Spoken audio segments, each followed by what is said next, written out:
xirfad baro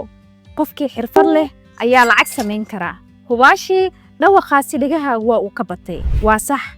suuqa shaqada waxa saameyn ballaaran ku leh qofkii xirfad leh haddaba xirfadahaasi kuwooda ugu muhiimsan ayaan iskugu keennay madal qura Geela Bashiir Academy waa madal waxbarasho oo hab online ah ku baxda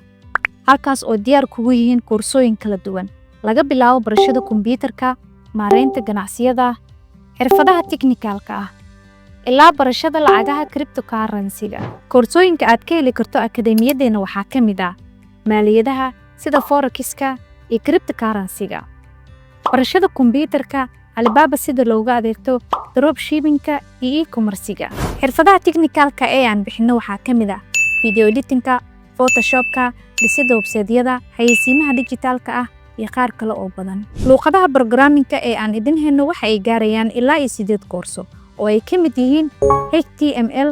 CSS JavaScript Python React iyo qaar kale waa akademiyad gabihaanteeda baaf Soomaali ah oo ay diyaar kugu yihiin macallimiin khibrad iyo sidoo kale aqoon durugsan u leh waxa ay dhigayaan iyagoo adeegsanaya farsamooyinkii iyo sidoo kale xeeladihii ugu dambeeyay akademiyadeena waxa ay bixisaa shahaado taasoo ka marakacaysa inaad dhamayso koorsadan la xiriir hadda xafiiskeena ku yaala dalka Belgiumka abankan ku yaala dalka Soomaaliya ama booqo website-keena oo xulo mid ama dhowr ka mid ah koorsooyinkeena oo mar qura bixi qiimo macquul ah sidaasna ku raadso mustaqbal ifaya